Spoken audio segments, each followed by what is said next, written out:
আমরা কথা বলতে একত্রিত হয়েছি।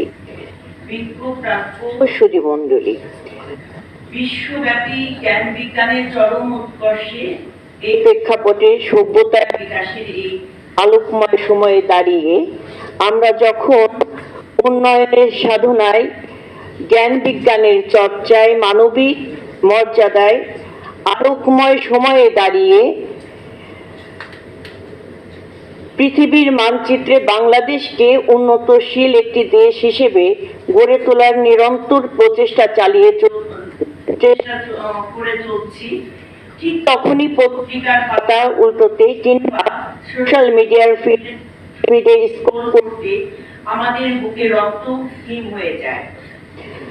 অবুঝ শিশুর উপর শারীরিক নির্যাতন, গৃহকর্মী শিশুদের উপর অমানবিক নিষ্ঠুরতা, সাইবার যুগে শিশু নিপীড়ন, দুর্ভাগ্যজনকভাবে ক্রমবর্ধমান যৌন নির্যাতনের খবরে এখন অন্ধকার, যেখানে ভয় তারা করে ফেলে আমাদের শিশু সন্তানেরা।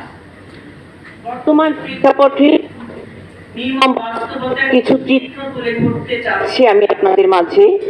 বিভিন্ন মানবাধিকার সংস্থা এবং গণমাধ্যমের সম্প্রতি ডেটা বিশ্লেষণ করলে দেখা যায়, করোনা কালের পর থেকে বাংলাদেশে শিশুর উপর সহিংসতা এবং নির্যাতন ক্রমাগত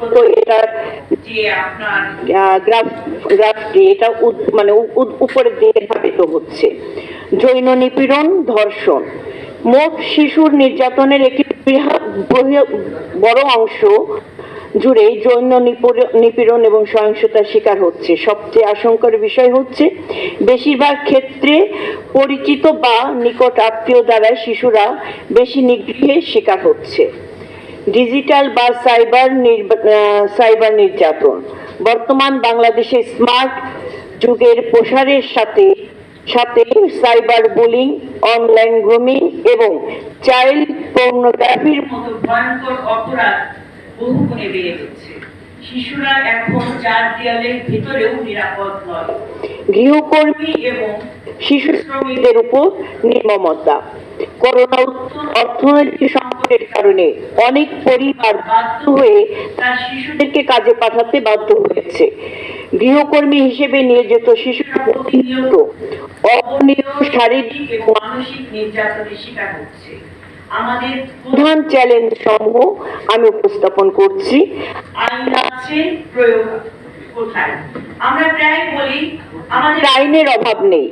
নারী ও শিশু নির্যাতন দমন আইন, শিশু আইন 2013 কিংবা জাতীয় শিশু নীতি